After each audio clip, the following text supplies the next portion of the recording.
I wrote it a long time ago. It was one of the hardest poems I ever shared with anybody, and now it's sort of become something that I do on such a regular basis. I have to remind myself to really settle into it.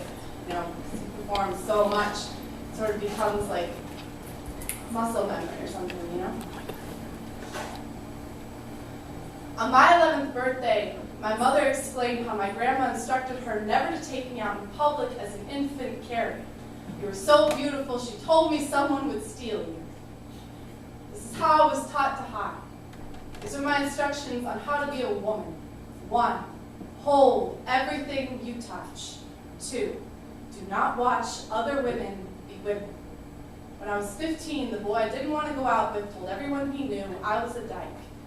This is how I was taught to forget.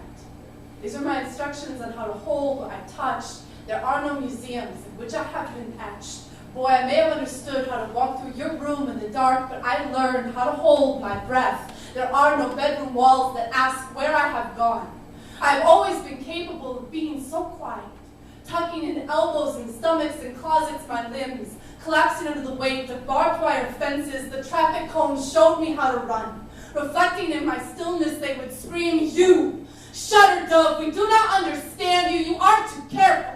Your muscles are all kneecapped and popping. Do not come any closer. This is indigo pouring out of our mouths, brushing back your hair, asking you to swallow all of your splinters. When I watch other women, I do not understand. They are so comfortable, standing in front of storefront windows, rattling their voices in the teeth of men, painting the throats of cab drivers, revolving their hips in the shadows of ceiling fans. They are grasping the hands of little girls as if insects to be lost, swinging in the pole of subway tunnels, their legs buckling in the plastic of their arms. I imagine what it must feel like to speak lavender, to watch the froth of your throat aching to be gulped and forgotten in the frost of open-mouthed beards. Girl, the closest I will ever get to your language are the violet bruises I have received from the wrists of pavement trying to hold me. I was never any good at being tiny. Shuckle-stained when everyone else was learning how to fold buttons in your cloth, my mother was showing me how to twist zucchinis from the vine.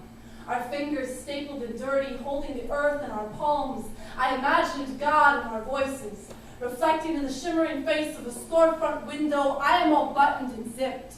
As the flannel blurs from the backs of trucks keep shouting, "You! Shudder, dove, we do not understand you. You are too simple. Everything about you seems to me, boy, try not to have any daughters. They will not know how to be feminine." When I was 19, my mother was holding me in her arms, and she whispered, "When you were born, you're so beautiful, Carrie, I named you what you were. I named you Little Woman. This